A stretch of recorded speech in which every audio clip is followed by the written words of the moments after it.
Hello, friends, and welcome to yet another episode of Pause Talk. And today we have Charlie Rice from Pennsylvania, US. She's joining, and it is early morning for her, and there is she with all of us here. Welcome, Charlie. Thank you, Dr. Monica. I'm happy to be here. So, Charlie is a founder and host of the Life Beyond Infertility podcast and coaching program. She is doing wonderfully well. I will now request Charlie to introduce herself. Yeah, so I am Charlie Dice. As you said, I live in the US in Pennsylvania. I'm 36. I'm a child-free, not by choice millennial, and I live here with my husband and our two dogs. And I decided to start my podcast and my coaching program out of lived experience. Wonderful. So, we are going to have a wonderful podcast today because we are going to hear something about a very different kind of pause.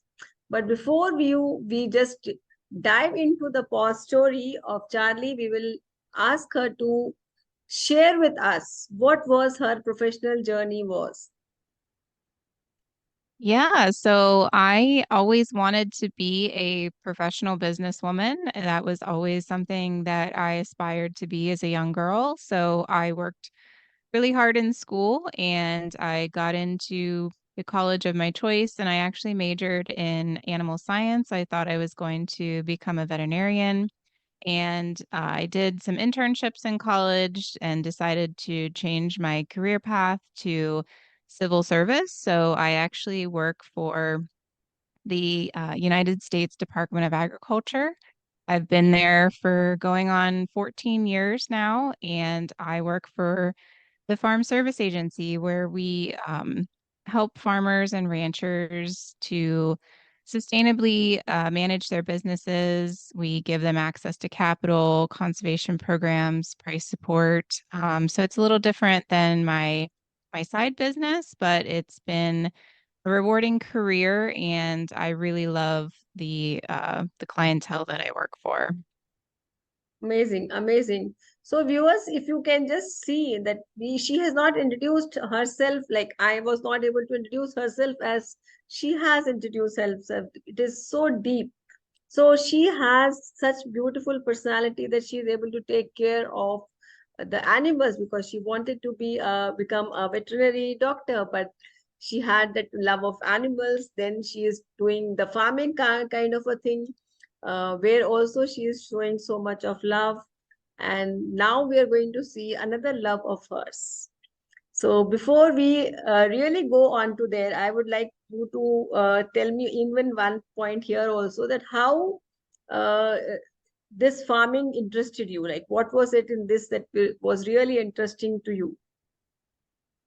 Yeah, so I actually grew up riding horses. And when I went to college, I met my husband actually, and he's from a farm and they have beef cattle, and he also raises pigs for, we have what's called 4-H and FFA, which is a youth program for kids in the United States to be able to raise and learn how to raise and learn how to market their animals and then sell them to get money for, schooling and everything else that they would like. So I met him and, kind of got into the farming area that way. And I decided that, I really loved working with that group, that industry, and that I wanted to pursue a career in that to, give back to everything. They give us food and shelter and clothing. And I just wanted a career that I felt like I was giving back to that. Mhm. That is so amazing, Charlie, that you have such a big heart. I must say that because Thank you. everybody today wants to be an engineer or a doctor or something which they can really have lot of money because they think that money is going to get them lot of happiness. But on the contrary, here you are, who is really wanting to give back to the society, to give back to the animals as such. to by taking care of them, so that we are getting so much from them. And especially animals, the domestic animals which we keep, anyone starting from a dog or a cat or any cattle, they really are so fond of us when we really love them. I myself have a pet dog, so I can feel that. He's sitting right Absolutely. here with me. He's sitting right here with me. Yeah. Aw. I have 2 dogs as well. They're, currently locked out of my office, otherwise they'd be right up in my lap, so Yes. So now that we have understood the whole thing about your big heart, let us now understand what was that big pause that you had, which really made you come to this coaching business, which you are doing now, your coaching programs that you are taking up now. Yeah. yeah, so like I said, I was always focused on my career and, becoming, the best businesswoman that I could and serving that community, and then when I hit 30, my biological clock started ticking. I had never really felt that before. And my husband knew that I wasn't really sure that I wanted children because I was focused on career. And when that happened, we decided, okay, we're going to try to start a family. And we thought that it would be a simple act. All of our siblings had had multiple children, no issues. And unfortunately for us, that didn't happen. It took 2 years before we even got our first positive pregnancy test. And unfortunately, at 10 and a half weeks, I started bleeding and I ended up miscarrying that pregnancy. We went through infertility treatment. So after being tested, it was found that I had low ovarian reserve as well as poor egg quality, and my husband tested very low for all the male fertility factors. And so we knew it was going to be an uphill battle. So we decided to pursue some medical treatment. So we had 3 failed IUIs. We did 1 failed round of IVF. And over those 8 years that we tried, we had 2 more miscarriages. Our most recent one was a year ago, uh, the day after Christmas a year ago. And so that really, kind of paused my life in terms of even my, professional career. It just took a lot of time, effort, and finances. And it also paused our personal lives in terms of, we couldn't really plan anything as far as vacations or other family time or things that we wanted to do because our lives revolved around the treatment schedule and ovulation and everything that goes along with a fertility journey. So it really just kind of all of our lives came to a screeching halt because of this. Yeah, yeah, I can absolutely understand that. And again, I'm telling, this is so different. Why we are here today with Charlie is because every time I've come with a guest here, she has shared her journey of pause because she had a child. So the pause was because they started a family and her career took a break. And because of that, she was not able to concentrate on her career and she was all out just taking care of children. And that is where 1 or 2 cases were there where, because of some medical problem, she was able to have a pause in her life. But here is Charlie, who unfortunately had this career break. It was not a break also because it was a little irregular kind of a career for her, but it was a kind of a pause, as she's saying, because she was constantly only thinking of those 8 years only to have a child. And uh, as latest as last year, she lost one. And this has been a journey where she has really, I'm sure that churning would have been so much inside to really be that kind of a woman that she has now become today. A woman who is now all set to help other women who may be undergoing the same kind of journey in their life. And she is, that is why she's telling this as a pause in her life, and she didn't stop. But so mind you, this is just a pause, just It was a pause in her life so that she brought about her inner instinct of that mother in a different way. So I will ask Charlie that what is that happened in that pause that brought about the woman which she is today. Yeah, it really made me stop and think, there's so many, so 1 in 6 couples struggles with infertility, and, almost 1 in 8 do not come out of a fertility journey with a earthside child. And so I thought, there has to be more people out there like me that, have put their lives on hold for this and then come to the end of that period and, decide, well, now what do I do? How do I move forward from this? How do I start my life up again? And who am I really? Because my life revolved around trying to become a mother. And what I realized, once we decided to end our journey of, forming a family or a biological family and moving forward is that, I can still mother in other ways. I can still give back as a woman and as you know, an angel mom, so to speak, by, helping other women and other men, through this process and through deciding how to move forward and realizing that they still have intrinsic value as a human being and making sure that they understand their worth and that they still can live a very fulfilled life. I we have 9 nieces and nephews, so we constantly are around children. It doesn't mean that you don't have to interact with children or even love children.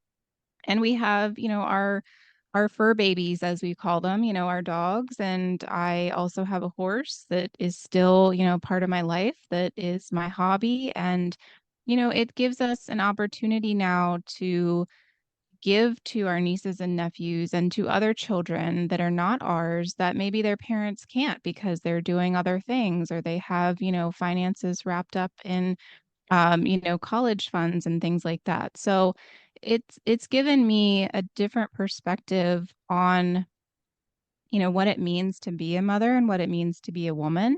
And it's been really fulfilling. And I just see it now as, it took a lot of work to get to this point. I don't get me wrong, but I see it now as much more of an opportunity than a loss. Amazing. Again, amazing. And I should really applaud you for the way you have articulated the whole of your trauma, a kind of a trauma which you went through into a very positive kind of a living that you are doing now. So, yeah, Thank true. you. A woman can always mother, even if we don't have our own children, but nothing can stop us from being a mother. So, and Absolutely. absolutely, no, yeah, because mothering is not only to your own children. Sometimes to our own children, we actually become very selfish parents. Actually, sometimes we are not even taking care of anybody else. We are so focused on our own children that we tend not to see around us that what is happening in the world. We are so engrossed in just taking care of our own children that we are just bubbled inside that family cocoon, and whatever is happening in the world, we are absolutely unknown of all that. But here you are, who is taking care of the whole world now. The whole world is your family, and you are mothering even adults. So that is even more beautiful, I must say that. So how do you Thank go about you. all of this? How do you go about all of this now? Like, what is your program, if you would like to just share so that people will understand and probably they can contact you then? Sure, yeah. So I was thinking of ways that I could share my story and hopefully, have my experience and my journey resonate with other people and realize that they're not alone and that there is life beyond, a fertility journey. And so I am kind of an introvert by nature, and I thought, well, how can I do this? So I decided to start a podcast because I love, sharing through speaking and through writing. And I thought that's where I'm going to start. So I started the Life Beyond Infertility podcast about 6 months ago. And it's just a way for me to, share my story and my experience, but also allow others to do the same because I think there's a lot of um, strength and hope that comes in solidarity with, sharing similar experiences. And I also wanted to provide a platform for these people, to feel safe and to feel heard. And so that really is, that was kind of the catalyst for starting the podcast. And then as I talked to more and more people, and they started asking me, well, what did you do? How did you heal from this? How did you work through your grief? I started writing down all of the things that I did through those conversations, and I started sharing that, one on one. And so people decided to, they started asking me, well, can you help me through this? Like, can you, I'd love to just chat with you for an hour here and there. And then that's kind of how the coaching program evolved. And so now, I do one on one coaching sessions with people. It can just be a single session, or it can be, a 2 or 3 month program. It's whatever they feel like they need. If they're just beginning this after infertility journey, or if they feel that they just kind of need that support every now and then. So yeah, that's kind of how it evolved. And it's something that I never saw myself doing, when I was that 20 something and even 30, early 30 something woman that, was thinking I would just have this biological family. But it's been the greatest passion of my life now, and it's made me rethink, what I want to do and how I want to leave a legacy in this world, even without children, Mm. because just like you can mother without children, you can also leave a legacy without children. And so that's what I'm trying to do through my podcast and my coaching program. Amazing. Again, amazing. I'm not stopping that. I'm so amazed by your heart, your actions, because your actions are speaking what is in your heart. You're not just keeping it to yourself, you're helping others to heal their inner wounds. You're helping them to go through the journey, and you are also providing a safe space for them to begin to tell you and have that kind of a discussion or a small, simple talk with you, so that they're able to understand that they are not alone and they can be always be helping others. So you are actually causing a kind of a ripple effect in that kind of a people there who can really start to live a joyous life even without having their own biological children. So that is a so brilliant work that you are doing, Charlie. I'm really, really happy Thank for you. you. Yeah, I'm so happy for you that you have evolved yourself into a person, as you were saying that you were and kind of a person who were not speak, and now you're encouraging people with your speech. That itself is seen that how you have evolved yourself because of this inner wound that you got actually, and you've healed yourself, and you're also helping other people to heal. So I Thank must you. just applaud you for this beautiful Thank journey that you. you have done. So, yeah, everybody who is listening to this podcast, I must tell you that no pause is a kind of a pause which is going to be waste in your life. It can be a very meaningful pause. As you have just heard, Charlie, that how she turned her pause to her purpose. That pause became her purpose of life. So every time we take a pause, we can just reflect. If life is giving us a pause, we can have a lot of gratitude so that we can change that small life into a very meaningful, broad life. And she's also talking about leaving a legacy. So beautiful is this, that she is wanting to leave a legacy, because every time, even I think that way, if I'm gone and somebody will click on YouTube and they'll find one past talk there, and even when you're not there, people will be hearing you. So even with this, we are kind of a leaving a legacy. Our message will be heard even 10, 20, 30 years later. Also somebody will find some value in whatever we are talking today. Yeah, so thank you so much, Charlie. It was really wonderful. I would now just request you to share one small message which you would like to share with the audience to just encourage them. Yeah, and just before I do that, I just want to thank you, Dr. Monica, for allowing me the space to talk to your audience today. And I just want to thank you for what you're doing. I think this is, a really unique and amazing topic that you've centered your podcast around, and I love the subject of it. You know, pause talk, because I think that that's true. We all have a pause in our life that, you know, does maybe change us for the better. And it doesn't have to be something negative. So thank you for what you're doing. I think it's going to be a you so very much. evergreen legacy, like you said, to leave. And I love that.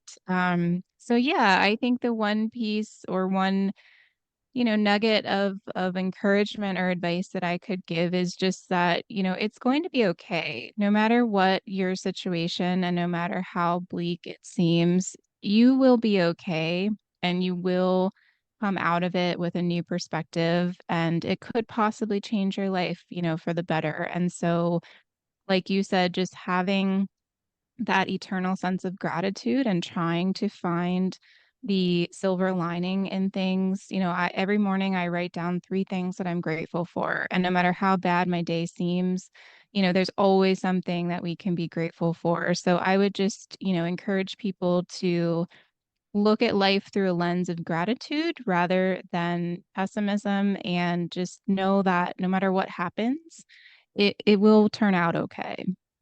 Absolutely, absolutely. Because we cannot see, we can just, we are so short-sighted that we are able to see very short, probably 1 year, 1 week, 2 years. But what is actually in store is we don't know. So if we create the right cause today, we are able to get a bigger kind of an effect in future. So thank you so much, Charlie. It was really wonderful to have you on Post Talk today. And I'm really, really grateful to you for sparing your time to be on the show. Thank you so much. Namaste.